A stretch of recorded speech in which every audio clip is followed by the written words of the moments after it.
Meron ditong daan, tinatawag, actually medyo tago siya eh, one way.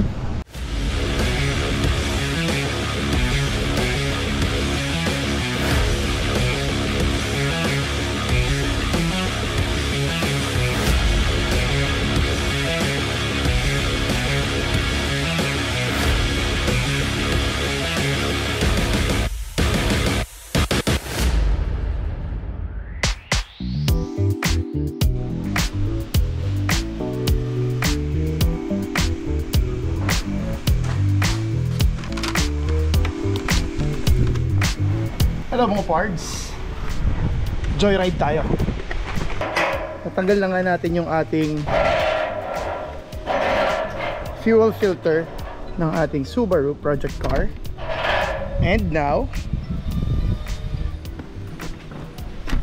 maghahanap tayo ng pyesa at gagawin natin yan habang mag-ride.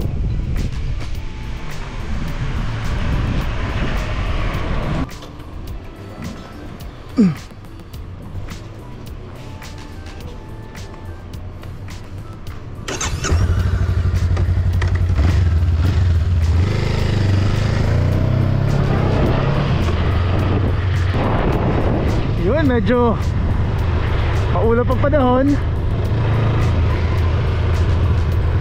Okay lang, at least di na tayo mag jacket. Well, malapit lang naman kasi tayo. Again, we will be heading towards research for a fuel filter. Naghanap-hanap nga tayo online and also sa tulong ng ating groups sa Facebook, asking kung saan makakabili ng fuel filter for our WRX. Malapit dito sa Alabang or malapit dito sa within the area ng Muntinlupa. So huwag muna tayong lumayo, subukan muna natin sa kasa mismo ng Subaru Alabang kung meron silang pyesa doon. At gamit nga natin ang Honda Rebel 500, ang bunsong kapatid. Actually hindi bunso, hindi yung kuya ng 1100. Dahil mas nauna itong i-launch. So matagal ko nang kilala itong motor na to at matagal ko na rin nira-ride. Even nadala ko nga ito sa Mountain Province.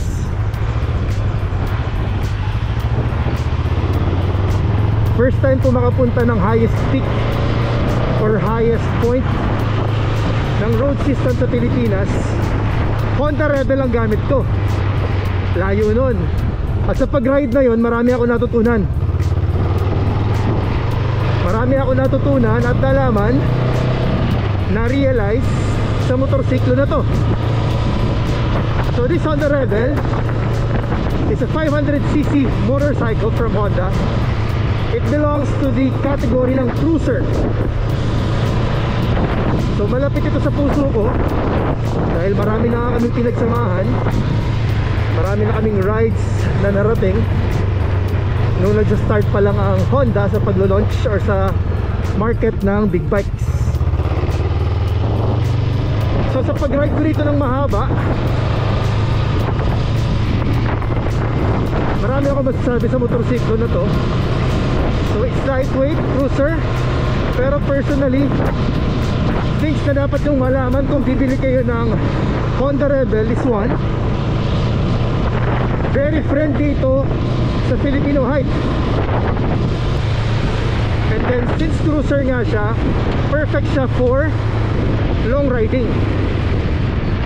Although ang masasabi ko lang is sa upuan niya, salong-salong nga yung puwet, pero napansin ko na after 30 minutes or 45 minutes straight of driving, medyo nagmamadhid ng konti yung puwet ko. I don't know if baka flat lang masyado ang puwet ko or sadyang sa ergonomics din mismo ng upuan. But in general, Halos lahat naman ng mga motosiklo ganun. Baka normal lang yun. Pero ito kasi medyo kakaiba compared sa iba. Siguro dahil hindi ka makamove left and right ng ganun kabilis-bilis compared sa mga standard bike na pag approach ka ng surge or ng apex, kailangan mong i-move yung butt cheek mo. Yan, pa left and right. Dito hindi na kailangan kasi nga banking wise hindi mo naman kailangan maglaro-laro ng body positioning ng puwet. Yung upper torso maybe, pero yung puwet hindi na kailangan. So far yun lang masasabi ko habang papunta tayo ng nice car. Oh, it's a GTR. Top 1 car ko yun. Dream car someday. So on our way na nga tayo ng Subaru Alabang. Join me sa paghahanap ng pyesa.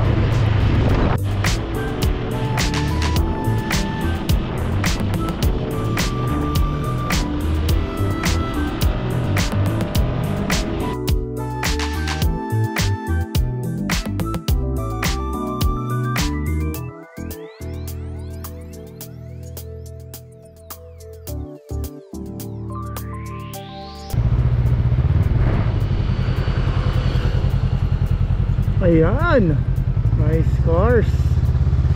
Nakadaan nga.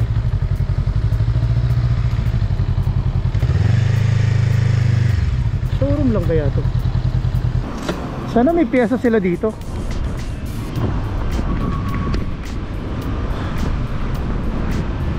Chief, magandang hapon. May piyesa kayo dito? Ay, wala. Ah, wala. Showroom lang. Okay. Manila Bay ang malap. Ma? Manila Bay. Manila Bay na doon yung parts. I see. Sige, pwedeng sumilip? Sige, sir. Hello. Good afternoon. Wow. Manual to sir, if you would like to check po. Nice. Oh. Sige po. Ba kayo sir? 2024 Subaru BRZ. Pwedeng buksan? Siyempre naka-helmet ako. Hindi na ako. Ngayon ko nang tatanggal ng helmet. Manual 6-speed. Wow. Alright. Ganda. Ganda.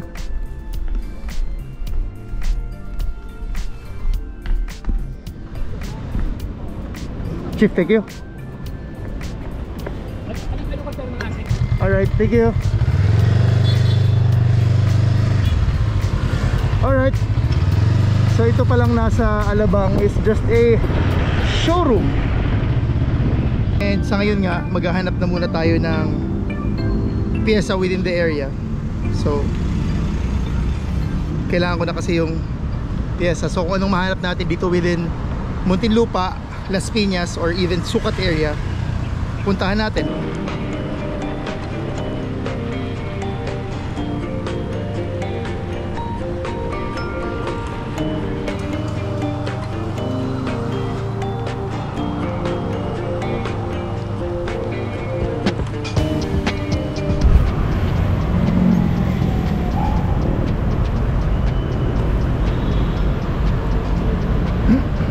Apo, may fuel filter po kayo ng Subaru?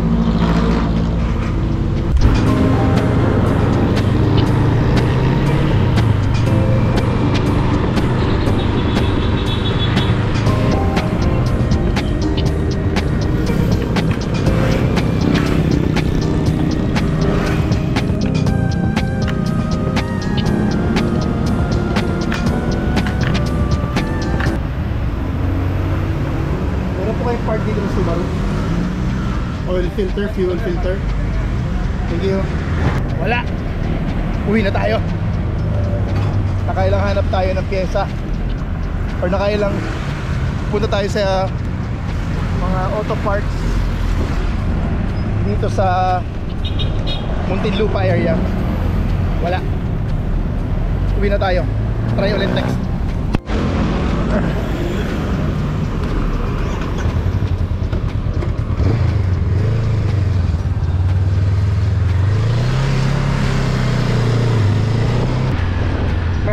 nasa labas na rin lang naman tayo. Joyride at ikot-ikot tayo ng konti. Landayan. Ako, traffic.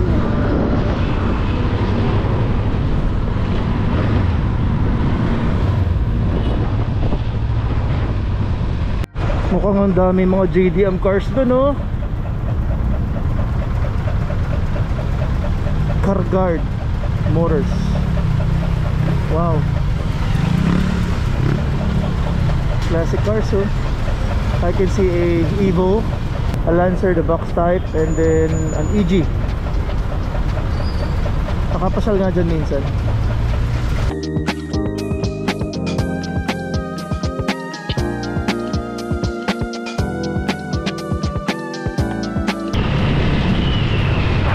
Saan tayo papunta? Hindi ko alam. Uy.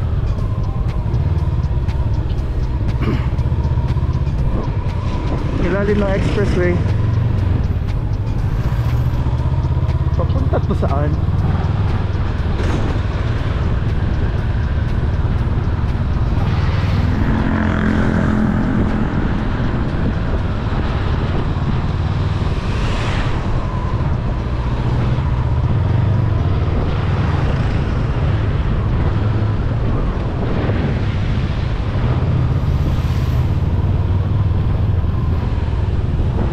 Mutual Homes, Soldier Hills.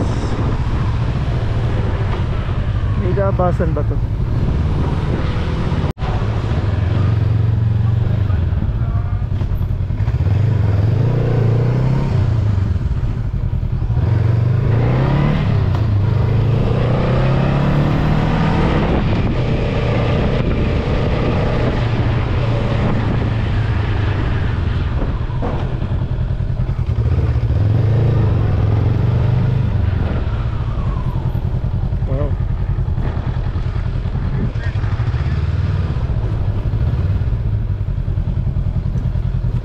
Camellia Homes.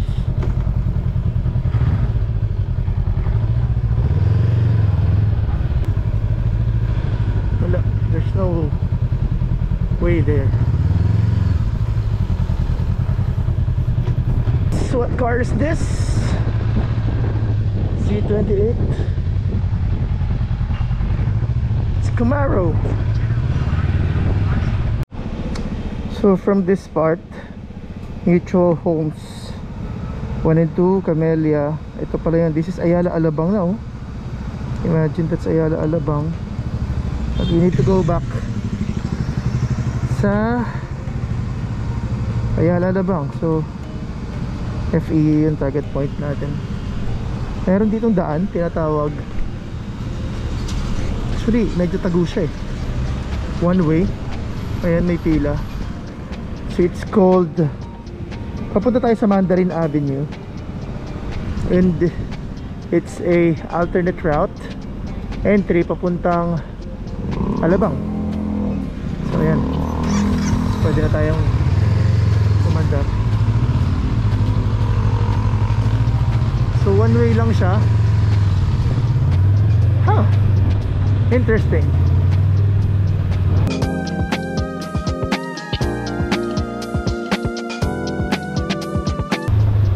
Aso, mataas na lugar na rin to.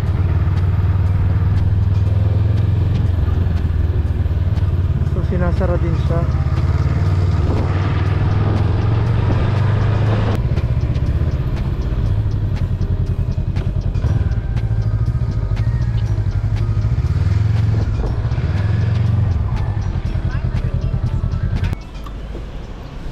Gandang concept to. 1914 coffee, and then isasahin natin undercoating, PMS, and then a cafe. Magandang concept to, ah.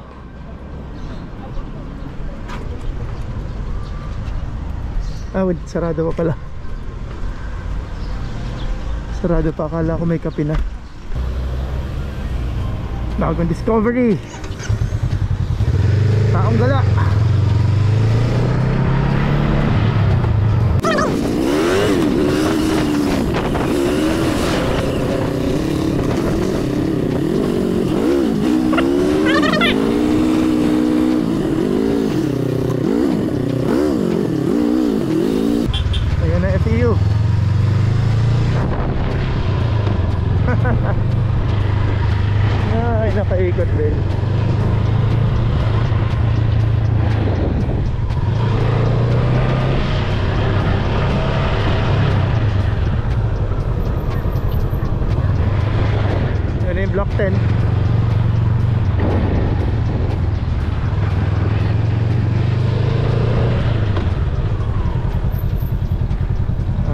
Familiar place. That's it. Bye-bye.